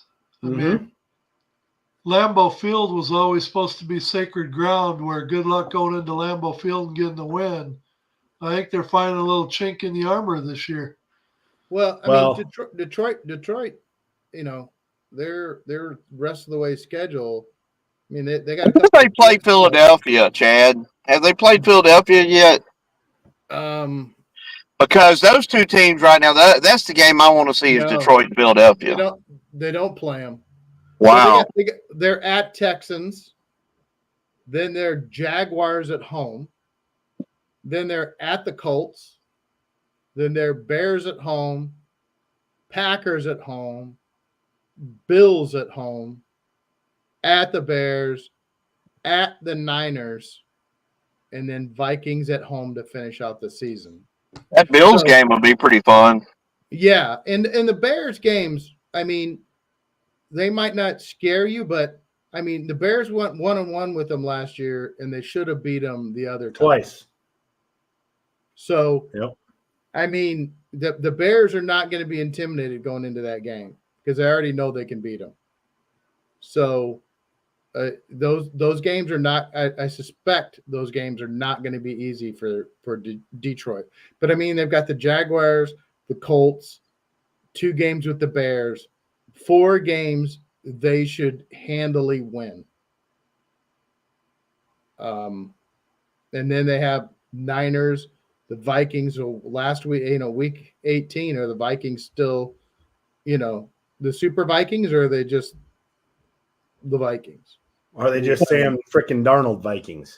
Yeah. One thing we're not talking about, one team we're not talking about starting to sneak up on everybody, and we knew before the season they had such a great defense. If Russell Wilson keeps coming along, watch out for Pittsburgh. They've got a running game. They've got a hell of a defense, Listen. and they've got a couple of receivers. Listen, we'll talk about that too, Brett. So just hold on there. But hey, remember, this is Ed's segment, Brett. So, one thing's for sure, we're at the halfway point. With Baltimore losing dumb games like Cleveland, we all know the AFC path to the Super Bowl is going through Kansas City. There's no doubt about that. I just don't see, you got Buffalo at 7-2, but how long is it going to take Kansas City to lose 2 games if they do at all? And I find it hard to believe. I think Buffalo is still going to have, especially with that there's division. ebb and flows of every NFL schedule. Buffalo's going to struggle yet. I have their struggles. I just think that Kansas City is almost a shoo-in to once again be hosting the AFC Championship. Well, Buffalo can't complain. I mean, they've got the Jets, the Dolphins, and the Patriots in their division, so Right. they can't complain. Yeah. Even though Kansas City hasn't looked good doing it, they still keep winning. Let's do it. They find a way. The big drop of the week was Green Bay. I dropped them from 3rd down to the 8th. Not only did they lose their game, but I think they're going to have to shelf Jordan Love for a while, let him get healthy. So hard telling what's going to happen to them until they get the ship righted. But and injuries can change all these too, obviously, as well. But yeah, And Philadelphia continues to have the momentum. They're continue. Jaguars. Can we take a second and reflect on Saquon Barkley? oh, Is that a move? I've never seen that before. If that's not, if That's cheating. if he doesn't get an ESPY for NFL Play of the Year, I mean, the reverse frog leap. What the hell? and it's the second time. It's the second time in his career he's done it. The first time he didn't land it like he did the second time. He's tried it before. So, Yeah. So you're saying there's a chance he works on this in practice? Is that what you're saying? Maybe he sets dummies up and he practices it. I don't know. I mean, I was watching that and I was just like, what just happened? What did I just watch? Yeah. well, did you see the way that? Did you see the player that went between his leg when he reverse jumped over him? The look on the way that player was when he felt like when he realized that he got air is all he got on that tackle. It looked like what I would look like if I were out there trying to tackle somebody. Washington shored up their defense. They brought in Latimer. That's going to help them immensely. Philadelphia's playing good ball. I got Minnesota sitting behind the 2 of them. I'm starting to feel pretty uneasy about Sam frickin' Darnold. As much as he bounced back that second half and they pulled that game out against the Colts this last week, he's just starting to get a little loose with the ball. The old interceptions are starting to come a lot easier now. And so I don't know. He's had another fumble that was returned for a touchdown. So You've got come on, man. Don't give me that. You got the Jaguars, the Titans, Bears, Cardinals, Falcons, revenge game. Bears. Come on. that's You a have stretch faith in your of boys? 6. If that stretch of 6 games that you just read off, what do you think they go, those 6, that string of 6? 4-2. Was Caesar Sam? Yeah. Well, they should go. Is the game at Jaguars Chicago? win, Titans, Bears, Cardinals, lose to Falcons, Bears. They should go 5-1. They're probably going to go 4-2. 2-4. 2-4. Look, he's trying to get a rise out of him now. Look. Did you see the look on his face after he said it? Yeah, he You was know, trying to get the rise out of you. They're probably going to go 2-4. Well, they don't play. They never play well in Chicago, so that's probably a loss. Did Minnesota game beat against- Chicago last year? Is the game in Arizona at home or away? It's in Minnesota, but those mean-looking Cardinals, they're coming on fast. Coming on fast. Looking at 8-9 wins. Is that the bet you made where you got to eat your hat or no? Ooh. It was either a Pittsburgh bet or an Arizona bet that you had with Chad. I never said I was going to eat any hat. No, me neither.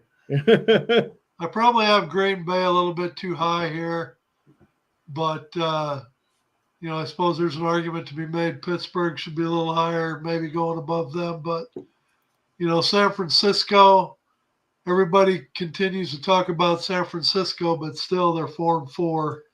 Christian McCaffrey is reported to be back at practice. Yeah, but what's that mean?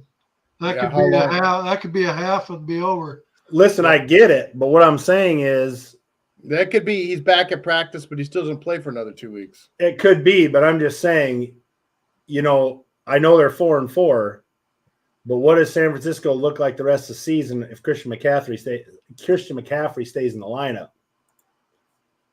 I'm just saying he might not. That changes Right San Francisco along. completely. And talk about a disappointment. That's your 6-3 Houston.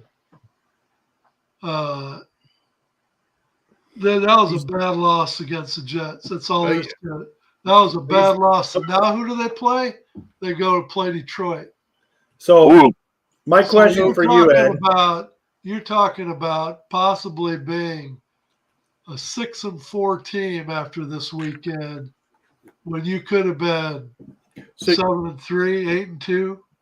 So you're saying Houston's Lamborghini is turning into a pumpkin? Is that what you're trying to say? I'm saying that they always talk about quarterbacks that have fantastic rookie seasons Sophomore slump? most generally have sophomore slumps.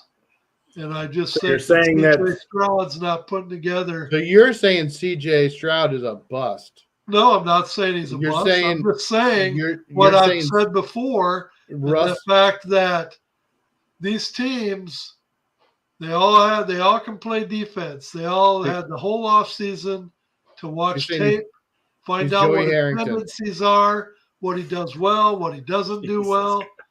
And now this is the year that so often they get exploited. so you're Well, saying he's so getting you're shut saying down. CJ I'm saying Stroud he's is not Todd been as Blackledge. effective. That's what you're saying. What? You're saying he's Todd Blackledge. That's what you're saying. No, I'm not saying that. I'm saying that his production has been slowed. would you quit stepping in the bear trap that Chad is trying to lead you into every single time? Now, I will tell you, I do agree with you, Ed. The pedal could be off the rose a little bit with CJ, and it's going to be up to him because he has not looked good. And I would Diggs is argue- out now for the year. I would argue That that might make it easier for him. yeah, right. I would argue that he has not looked good since week. I mean, he didn't look good against the Bears in week 2 or 3. Well, So- he looked terrible against the Vikings. I know that. And he looked terrible against Minnesota. Like, you know, so maybe, you know, Houston had a pretty favorable record last year or a schedule.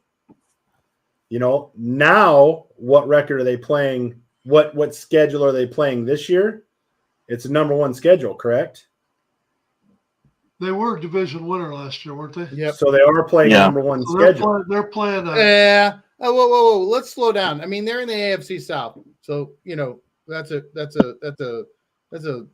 crap pot there. So I mean, they got the Lions, sure. Then they got the Cowboys who can't tie their shoes. Then they got the Titans. Then they got the Jaguars. And then they got the Dolphins. I mean, Tua could have had his 18th concussion by then. Then they have the Chiefs, Baltimore, and then they finish up with the Titans. So they've got 2 three with the Lions this week. They got 3 top tier teams to play. The rest they should own. So they should be somewhere in the neighborhood of 11-6 is what you're saying. Yeah. Give or take. Yeah. No worse than 10-7 and division winner. In that division, they Yeah. sure as hell Yes. better win that division. Yeah. Okay, Ed, keep going. Sorry, we keep interrupting you. So It's part of the Atlanta, fun. Ed, are you Atlanta's wearing a playing bra pretty tonight? good right now. Rams are definitely picking it up. I'm done talking about the Seattle Seahawks. You talk about Seattle used to be, they're a shell of their former self. Because they relied on Geno for crying out loud. Seattle has been a team that if they had a home game, forget about it. You weren't beating them in Seattle. And this year, they can't win at home to save their life. I tell you, I went 4 at home this year. Something they're either 0-4 or 1-3, I think. But they're I'll tell you what. What I've learned this season is I need to give Geno Smith more of the credit over the last few years than I've given him, because his former offensive coordinator is Shane Waldron, and that guy can't call a play in a 5-year-old flag football game. His creativity is dog water. Holy buckets. Horrible. And it's funny. I thought Getsy was bad. Getsy looks but compared to him. Chad, you're exactly right. I fell into the same trap of, man, Shane Waldron must be a hell of an offensive coordinator because he's making Geno Smith look like a genius. Yep. I 100% agree with your statement. I think Geno Smith was propping him up because it's awful. Yep. Awful. Yeah, Seattle is they've got more personalities going on than any other team. They go down to Atlanta and beat Atlanta like a rented mule, and then they go home and they just shit the bed. Yeah. So I mean there's no understanding them. So is Arizona fool's gold, or they actually got a shot? 8-9 wins, baby. I still got they're at the top of the division right now. I still got to believe the 49ers and the Rams are the class of the division. I still think Arizona is going to struggle to get the 9 wins. All right. I know they're sitting at 5-4 right now. All right, let's check it out. Let's check it out. They got the Jets at home, dub. Then they go to Seattle, dub. That's 7. Now they got Helen Keller, the Vikings. They got to go to the Vikings. Then they have Seattle coming to Arizona, which may be a little tougher than going there. They're going to split with Seattle. You think so? Yeah. They're not beating Seattle twice, I don't think. Then they got the Patriots. That'll be a dub. Maybe. Drake May is playing pretty well. And then they got the Panthers. Oh. Ooh, that might get them to 9. And then they finish the last 2 games are rough. At the Rams and San Francisco at home. So if they could do it. They could be 9-8. You might be. No, they could be 10-7. 8, 9. I think it's totally within reason for them to get 9. Will they? I don't know. I think it's totally doable. And so who knows? So I got Tampa Bay barely holding on at 16.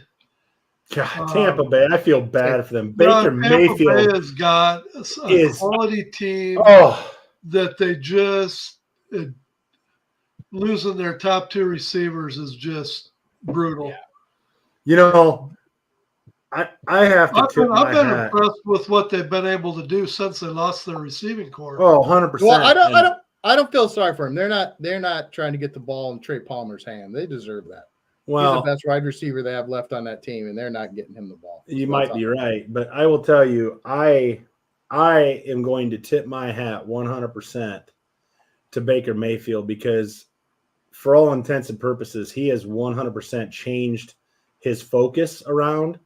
He has changed his demeanor around.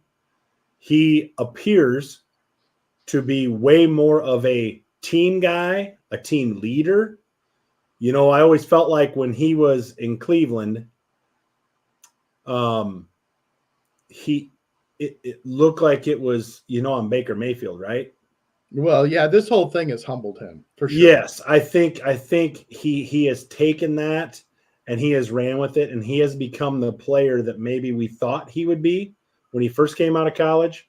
So I got to tip my hat to him. I mean, what he's doing, 23 touchdowns, leads the league, you know, and the last couple games he's done it without his two top wide receivers.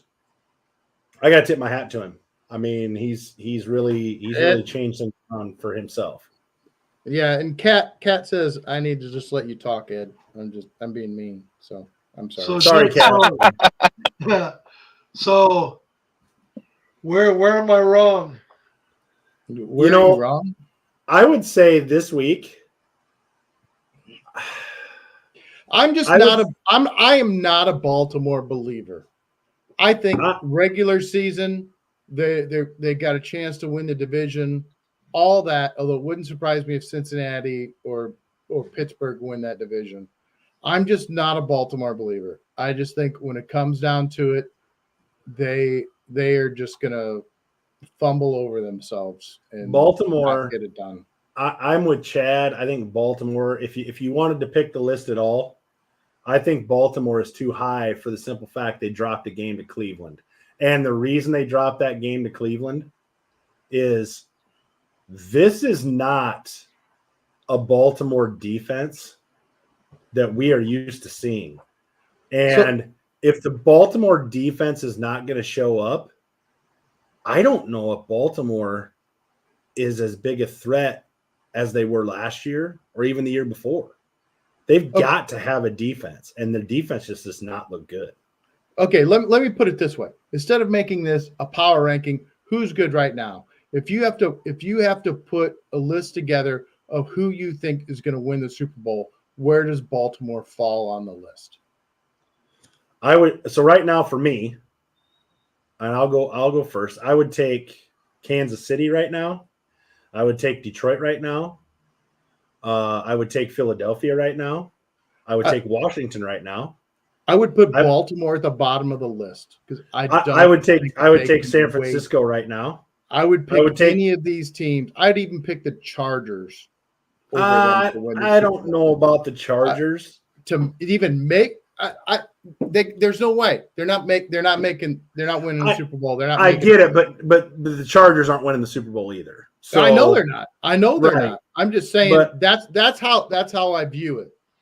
That they just as they're currently constituted, they've got to part ways with Harbaugh and they've got to move on. And Ed, would you agree it's the defense for Baltimore that's just there's? I mean, well, Baltimore's got a hell of a rush defense. It's their defensive backs that are letting them down. Right, but this is a passing league now, and you have Derrick Henry who's doing what Derrick Henry's doing this year. You have all those things in Baltimore, and they still couldn't beat the Cleveland Browns. Well, my concern with Baltimore too is the fact that Derrick Henry is awesome during the regular season, but he takes a lot of hits. He starts to break down. They're How wearing many him playoff down. games have they got in the last few years where he's questionable to even be on the field? Right. What kind of condition is he going to be in by the end of a 18-week season?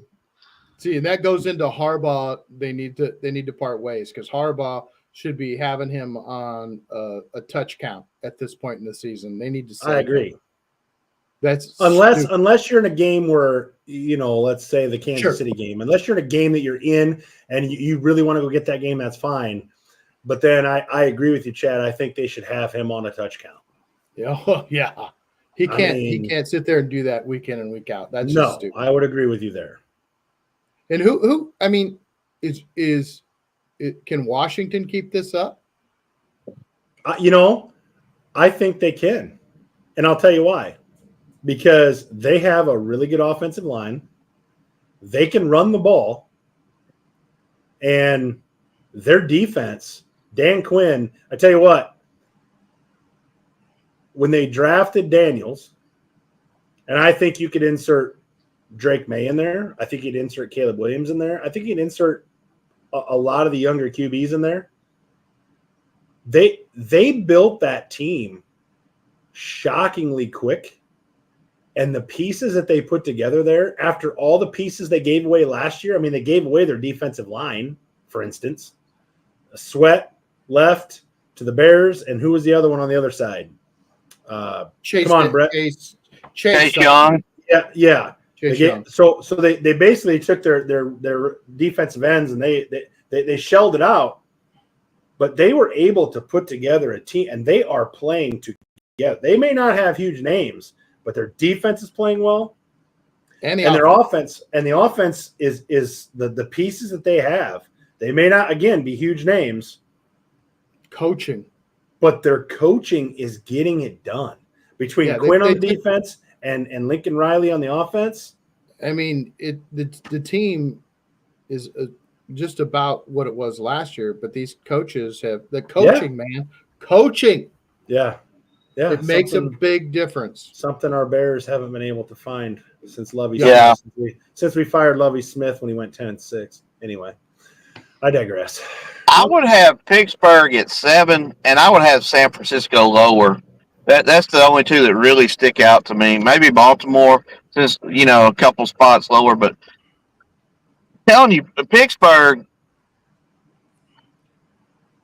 If Russell continues to show, signs of his old self, and San Francisco, they've been so banged up and all that. They just haven't. Unfortunately, I feel like their window is closed. Chad, what do you think? Any holes there, or did Ed other than Baltimore? I think teams have got to watch out. I think.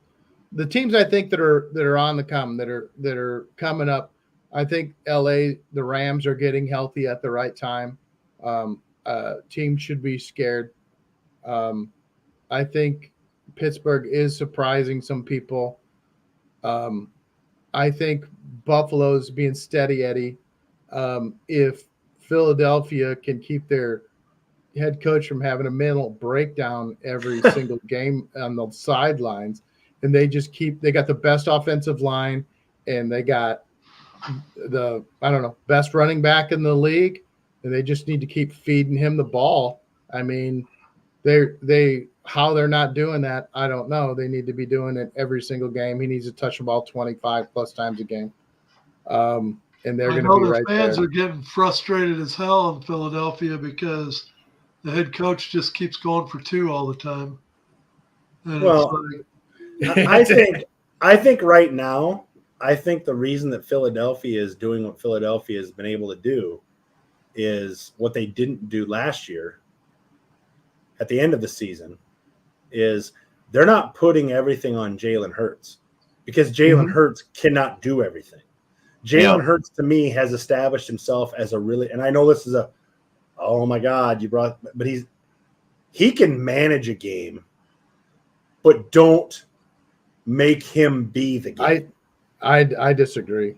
You think he can be? You think he can be more than a game manager? Yeah.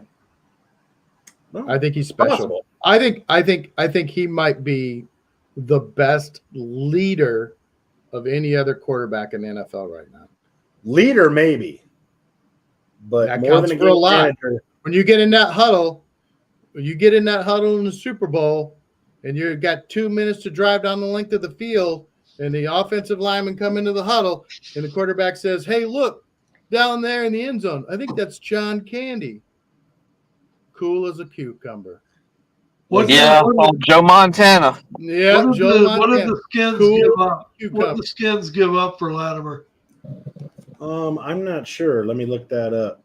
It was like they swapped around like 5s and 6s or something like Yeah. that. I think you're right. In a 7. How does that happen? I just don't understand how it's. I mean, it's got to. Oh, you talking about why the Saints couldn't have got more? It's got to be salary dump, cap, something, because you're not going to give away that kind of talent. This is 5th or 6th round. This is exactly what the trade was. The Saints received a 3rd, a 4th, and a 6th round pick in this year's draft, and the Commanders got Latimer and a 5th round pick. Holy crap! They gave away 3 draft picks. 3 draft picks. So it cost them. But you know what that tells me? The Commanders really believe they are in a good position to win. And it also tells me that the Saints realize they're not this year. They're not next year. They're not the year after that. That's what that tells me. Yeah. That's exactly what it says. So let's get on to our discussion topics. And unfortunately, I hate necessarily talking about this. However, it definitely warrants being talked about because, I mean, let's face it, they are America's team. I'll start with you, Brett. What is next for the Cowboys? I think reality is finally starting to set in with the fans. Bless their hearts, they still, they still are believers, but man, they're just not. There were signs last year because they were beating the teams they should beat, but barely beating them. And every time they played a quality team last year, they got their ass kicked. And then you saw what happened to them in the playoffs. And now, with the injuries and something, they're starting to tail off. If there ever was a window in Dallas in the last decade, which I don't really believe there was, I mean, they're definitely, to me, and I know Jerry Jones won't admit it, they're almost in a point of where they're going to have to just rebuild. I mean, they're not going to win a division. They're not going to win a conference. They're not going to the Super Bowl. You've paid Dak all that money. I think you've paid CD all that money. Now you have to pay Mike all that. I don't know. They're in a bad spot, and I don't see any way for them to get out of it because both lines of scrimmage are not very good, and their best offensive lineman, his tread's about going off his tires. I really expect Martin to retire after this year, and he's not the same Zach Martin he's been. They just, I think he's got visions of grandeur still, Jerry Jones at his age. But if I was him, I would scrap the whole group and do a total rebuild like what Chicago started 2 or 3 years ago, because that's where they're at in my eyes. They're not competitive. Okay, Yeah, Chad, let me ask you this then, Chad.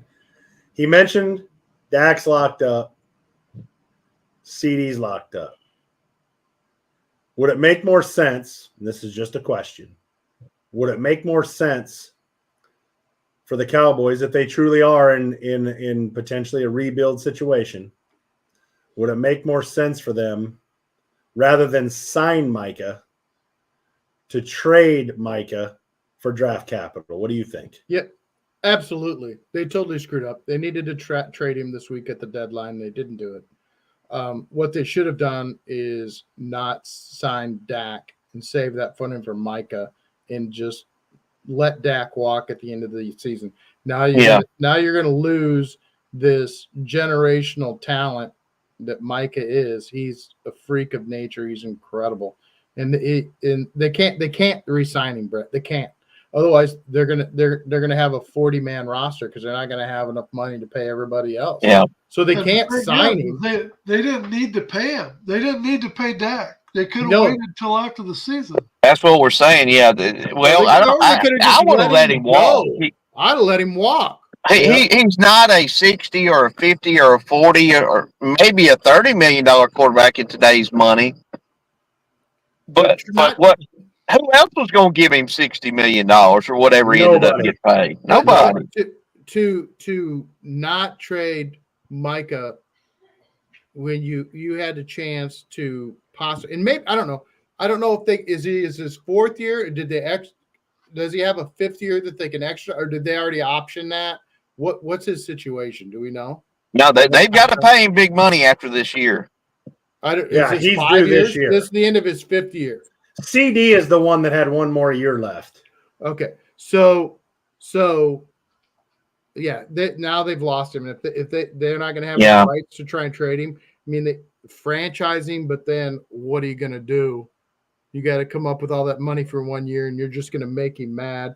And then I wouldn't mind having Micah Parsons on one side and having Sweat on the other side. Right. I mean, they could have got some Herschel Walker, esque trade for Micah Parsons. Yeah, somebody would have given them. The Bears would have gave them a 1 and a 2. So Ed, you're Jerry Jones. Okay, I put your mistaking for that. Put your general manager owner hat on. I mean, what are you thinking right now if you're Jerry Jones, Ed? I don't think he lets Micah go because he's all about star power and he's all about money. You can't have 3 stars and 35 bums, though. Able to put butts in the seats because that's all he cares about is making money. And the only way he's going to get butts in the seats is if he has star power. And so he's not going to get rid of his stars. So what, you're going to have $150 million and 3 players? Yes. He can't. Well, you can't, but has he made sense all year? He can, you're right. But then he's got to cut all his other players, and he's got to have another 30 players on the team that are all playing for league minimum. Right. The thing to do is to definitely get a ransom for him, man. I mean, you could get quite a haul for him. The problem is the trade deadline's over. Yeah, right. Yeah, but you can do that in the off season too. Not if he's not under contract. Not if he's not under contract. That's true too. Micah's contract's up at the end of the year. Yeah, CeeDee Lamb was the one that had 1 year left. So if he was going to unload him, he should have done it at the trade deadline then. That's what I'm saying. And there was no rumors of that. There was not one rumor of that. No. So he didn't even entertain it. So now, Ed, you know that information. What do you do? They're in one hell of a bind. The only way he's going to get out there ain't nobody. I don't see any team trading for Dak and committing to $60 million a year. No. Well, the only way that, and he won't do it because he wouldn't be able to stand it. But the only way he's going to be able to unload Dak is if he agrees to take on some of the salary with whoever he trades them to, and that's wow. The old New York Yankee way. Let's pay him to play elsewhere. Yeah, I'm reading here, and they think that Micah is going to get a contract similar to what Dak is getting. Whoa! So you're looking at a 4-year, $240 million deal. So that's $60 million. That's what he's looking at getting. So he can't. How much is CD getting? They can't. He's in 35, so he can't play 60, 60, and 35. 34, 35. I think he's $1 million a year less. So you got $160 million a year on 3 players. Yeah. Damn. Yep. And it ain't Emmitt Smith, Troy Aikman, and Michael Irvin either. That's what just puzzles the hell out of me, because why put yourself in that bind when you don't have to? He didn't have to give Dak that money. No. Jerry Jones, the problem with Jerry Jones is this. I mean, there's lots of He problems. kind of builds personal relationships with these players. That's the don't problem. He has a relationship with Dak. He likes Dak. he? Right. He has a relationship with Mike McCarthy. He likes McCarthy. So he pays Dak all this money, and he hamstrings his whole team. He could have told Dak, you know what? Here's what you can do, Dak. At the end of the season, we really want you here. But you know we have to pay CD. We got to pay Micah. We'll allow you to test the free agent market. If you get a deal, tell you what, come and talk to me and we'll match it. I mean, hold up. We're wrong about something. So I just looked it up. Micah is still under contract for 2025. It's the last year of his deal. So he does. He's got So he can trade him. He's got no signing bonus money yet. His guaranteed salary from next year. So his guaranteed salary this year was just under $3 million, and his guaranteed salary next year jumped up to 21. And it's the last year of his contract. So he's still going to have over $110 million wrapped up in 3 players next year. He's going to be looking. His cap number is $21.324 million next year. So if he's smart, he's looking for a Herschel Walker deal. Absolutely. During the offseason. Yep. Absolutely. Because there's no way. And I'm going to tell you what, there's so many borderline good teams right now that need a pass rush. He could get it. 100%. There's no question. No question. The Dak signing was just. It killed him. That killed him. And now Dak's out 4 weeks at least because they put him on IR. So it's going to be That was so dumb. Rush's games to and you know here's the killer. Well, who knows? Maybe the North Dakota State kid gets a chance here. But listen to me. No, and they've already said Rush is a starter. I know, but you never know. Here's the funny thing. This would be a totally Dallas thing. So they signed Dak to this huge contract, $60 million. Cooper Rush comes in and goes 3-1, let's say. Would that not be the most Dallas thing that could happen? Oh, yeah. I mean, seriously. Cooper Rush comes in, goes 3-1. The fan base is going great nuts because he's 3-1, and Dak has not been able to lead them to anything. What's Jerry do? Dak gets back. You're my dude.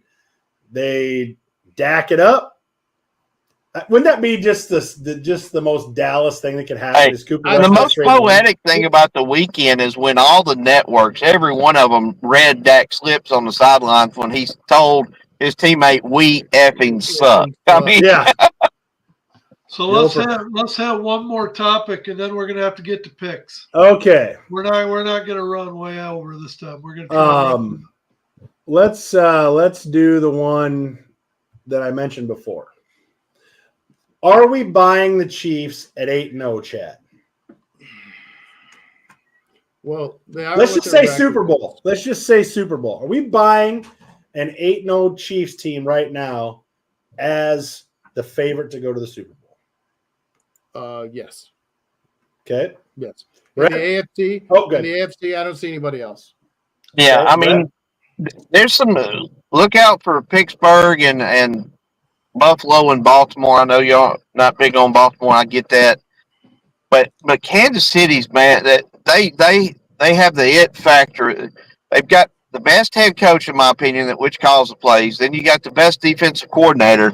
They've been together for years. They keep adding to their roster. And what happened? They've got Chris Jones, best or second best defensive tackle in the league, probably the best. I mean, they just signed Hopkins. Now it's theirs to lose.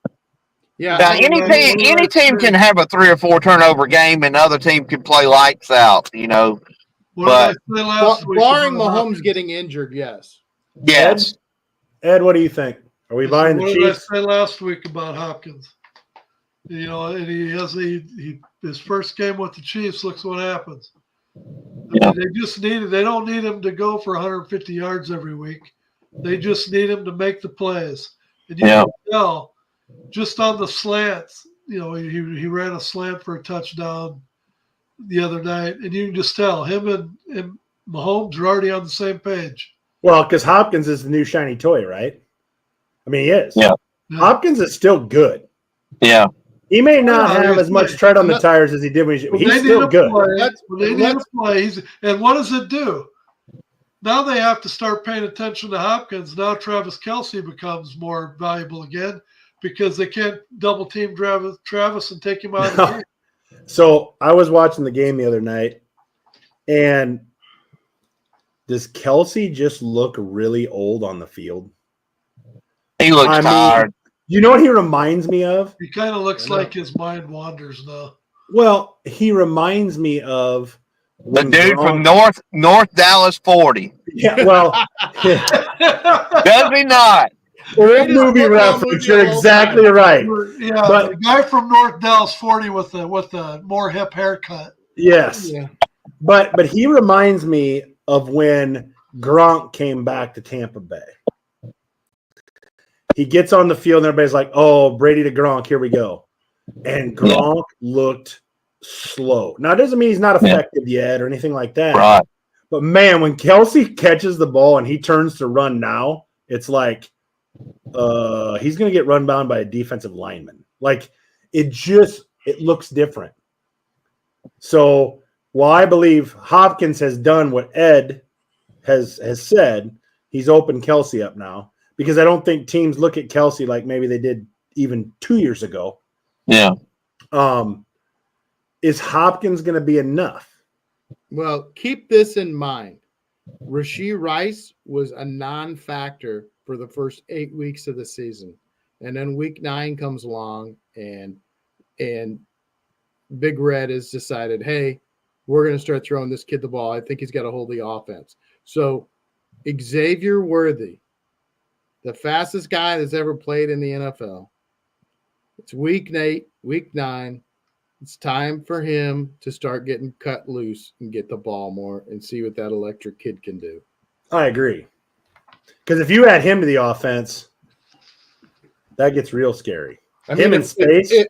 If Mahomes throws a decent ball to him the other night, it's an easy touchdown. Easy. But he throws it way back behind him out of bounds, and he catches it out of bounds. I agree. I mean, I agree. That kid. I think Mahomes is having a difficult time adjusting to his speed. I think you're right. Without it. I think he's been without it for so long. He's having a difficult time adjusting to it. Yeah, it's one thing hitting Kelce. It's another thing hitting a bullet. Yes, flying down the field with another bullet. 100%. So it's time. Let's get to it. All right, let's get to our first game. Picks. Here it comes. First game out of the chute. Cincinnati Bengals on Thursday Night Football. Trying to get to 500. They're sitting at 4-5. They go to Baltimore. Baltimore is a 6-point favorite.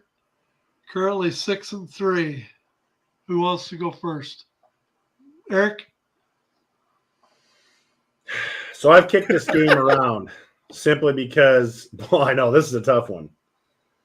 Because Baltimore, I just can't get the Browns game out of my head. And the fact that Baltimore's defense is not what it was, and the fact that Joe Burrow looks pretty good. The difference, I think, in this game, I think the Baltimore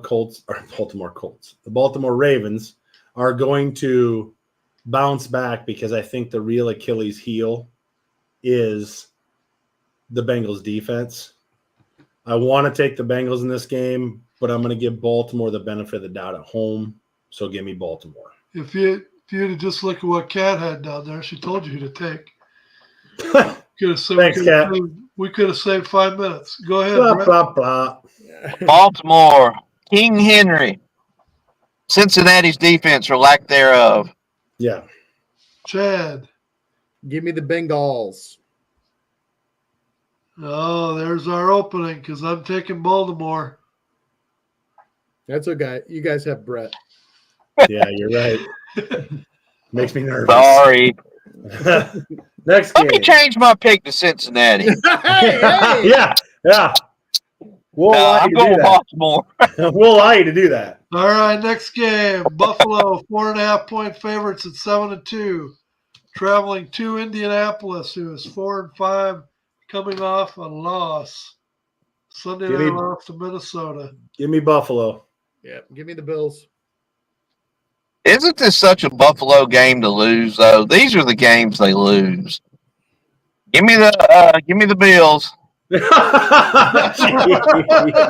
Well, hell, I done went way out on that limb in college. I'm gonna have a lot of making up to do on Sunday. I am taking Buffalo as well. Cat and Henry both say Buffalo also. Next game. 4-4 San Francisco, 6.5-point favorites traveling to Tampa Bay, who's 4-5. Give me the Niners.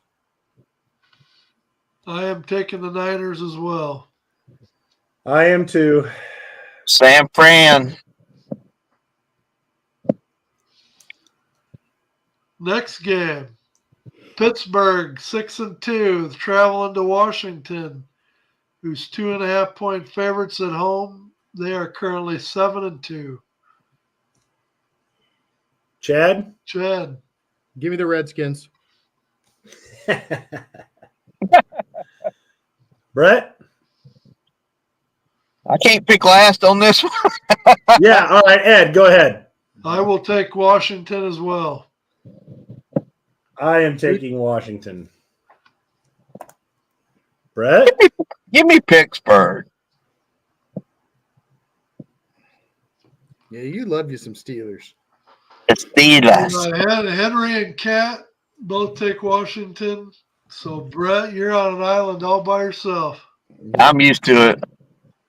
New York Jets at 3-6, trying to win 2 in a row.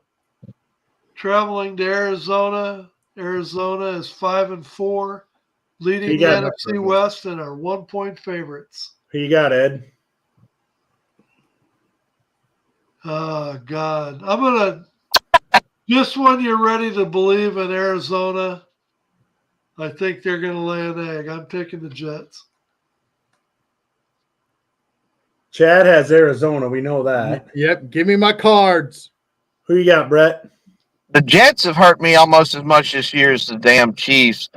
Jets, Jets. That's my boy, Brett. Oh, God.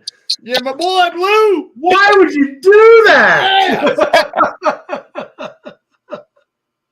Ride with the one that brought you. Oh, my God. All right, writing Eric down for the Jets. I'm taking the Jets. God dang it, Brett. I love you. Your candies are coming in the mail, buddy. God. Unreal. Like Twizzlers. Twizzlers. Next all right. game. Detroit, 3-point favorites at 7-1 are traveling to Houston. Give me Detroit.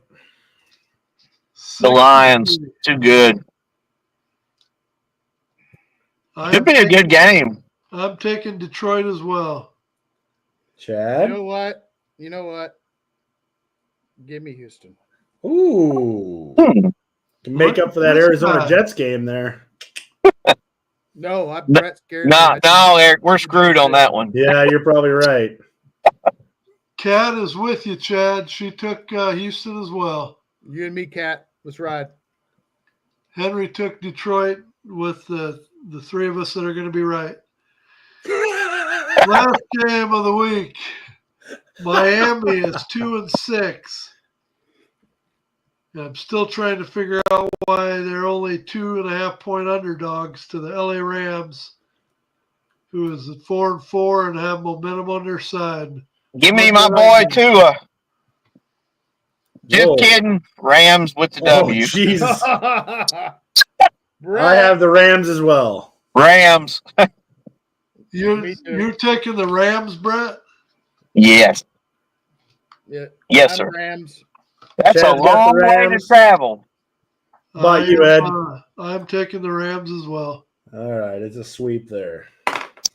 Hey, there's some games to be made up. You know, if these games all work out the way it looks, We could have a potential tie for Big Yeah. Dog of the Week.